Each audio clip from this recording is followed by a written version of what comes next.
Muli po ang mga pinangaso namin taga-Distrito 2, palakpakan po natin. Vice Mayor Chia Atienza at Young Mayor Isko Moreno Dumagoso.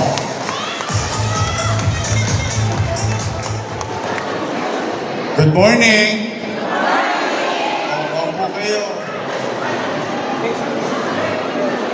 Yung iba daw sa inyo, alas 6 pa lang, umaga. Ang aga nyo naman. Anyway, magandang umaga po sa inyong lahat. No? Nandito ang ating Vice Mayor Chia Atienza, ang ating mga konsyal. Ang nangongona. Hindi pwedeng mawala ko sa puso nyo. Naging number 1 to. Nangongona. Ang ating mahal at masipag na konsehal Edward Tan. Sino ang dalaga? Pag parang dalang-dala ka na, dala na. Nandito ang ating poging masipag na konsehal Bolong C. Dito naman. Ito, kapitbahay nyo. Ang ating masipag, lagi nyo nakikita sa kanto. Araw-araw, gabi-gabi, nag-iikot. Awi siya. Tapos, yung bata po na yun, yung pinabili na suka ng nanay niya. Anak po yun ng ex-girlfriend ko. Kasi asawa ko na. Ang anak ko si Frances. Tutulong siya. Dito po kami lahat ngayon. Baka nagtataka kayo, parang may bago bang programa ang lungsod. No? Sa totoo, hindi naman siya bago. Kasi kahit naman nung Vice Mayor ako, maaaring ilan sa inyo nakapunta na sa opisina ko. O nung first term ko naman na mayor, yung iba naman sa inyo, sumulat na rin sa akin. Ngayon, nung salamat sa inyo, ito pag-upo ko, umulusok yung dami ng sulat na dumarating sa opisina ko. Ang katotohanan, mga nanay ko, mga tatay ko, mga batang Maynila na naririto, simula ng July 1 hanggang last week, kulang-kulang 20,000 or 19,000 plus na sulat ang nasagot natin na nangangailangan tulong ng mga kababayan natin. In fact, si Awe, yung iba doon na siya na pinadadala ko kahit gabi, sabi ko, pagka may PC na, ariya, para hindi na magpabalik-balik at tao. So, tuloy-tuloy pa rin naman. Siya tinatakbuhan nyo. Kaya, tuloy-tuloy naman. In-improve lang namin, kaya kayo nandito. Usually, ang tao,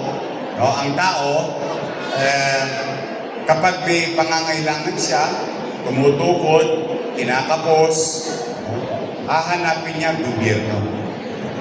Siyempre, pupunta mo na yan sa pamilya. Baka sakali ba, sa anak, sa apo, sa tatay, sa nanay. Pero ito, baliktad. Yung gobyerno na ang naghanap sa inyo. Kaya mapapansin nyo yung mga kaagapay, pinuntahan kayo, ininforma kayo, yung mga barangay, pinasabihan namin. Hanapin nyo lahat ang may problema. Ihanda nyo na kagad yung kakailanganin nila para hindi na magpanik-panaon, pabalik-balik, bandang huli, talo ka pa sa gastos sa pamasahe. So that's why, ito ang gobyerno ngayon ng lungsod ng Maynila sa inyo bumaba. Kayo ang hinanap. Kasi alam ko ang pakiramdam na nangangailangan ka, naghahanap ka ng tutulong sa'yo. Alam ko yun. Kaya ang ginagawa namin, pinipilit ko sa maliit kong kaparanan, pahabain ng pahabain yung kamay ko nang mas marami pa tayong mayakap na nangangailangan dito sa lungsod ng Maynila. Yan po ang Kaagapay program. At marami rin sa inyo nakakalam pag kami naggagawa ng mga public assembly, yung ganito, whether kwentuhan, whether sayahan, o whether tulungan, mapapansin ninyo maayos tayo. Kaya, yung mga nasa Kodli, taas ang kamay, shout out. Huwag kayong mag-aalala. Tiyak ito, tiyak. Hindi tayo abot ng tanghalian dito, uwi na. Marami naman tayong katulong. Isa-isay namin kayo. Just, pagdadamutan nyo na kung ano ang makakayanan namin. Pero sigurado po kami, wala nang balikan doon. Walang balikan. Walang balikan in such a way, in our own little way. Today, mainsan, kung kayang buuin, kung kaya man, ano pa man, kung makaligtas ng buhay. Kasi sa ganitong pamamaraan din, natsatsambahan din namin yung mga life-threatening situation. Kaya, sa inyong lahat, ito po ang Kaagapay program. And let me take this opportunity. Thank you sa inyo, ha. Binigyan ninyo ako ulit ng pagkakataon na makapaglingkod sa inyo.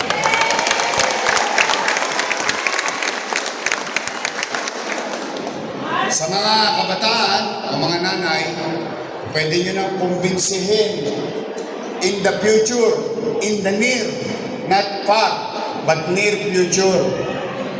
Ang inyong mga apo o anak, sabihin nyo na sa kanila, anak, apo, mag-doktor ka, mag-nurse ka. Kasi kahapon, yung pangarap ko para sa inyo, yung sinabi ko sa entablado, itinatag na, magsisimula ng i-construct ang bagong building na kung tawagin ay Pamantasang Lungsod ng Maynila College of Medicine.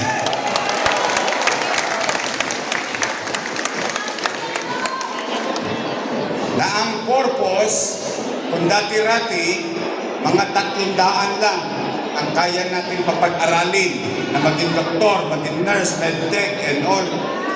College of Health Allied Sciences. Pero mas madali natin maintindihan, College of Medicine. Kung dati-rati 300 lang tayo isang taon, now, ang Maynila, may awa ang Diyos, in the next 2 years, we can now accommodate and produce 5,000 doctors and nurses. So from 300 to 500, yan ay pera nyo. Sininok ko lang.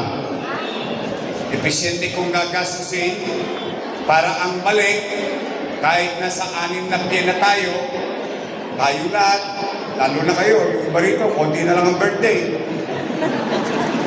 Talagang ganun eh, una na lang eh. Pero ito ang bagay na iiwan natin sa susunod na maraming henerasyon, katulad ng ginawa ni Mayor Lacson, ni Mayor Villegas, na hanggang ngayon pinakikinabangan natin na kung tawagin ay Pamantasang Lungsod ng Maynila.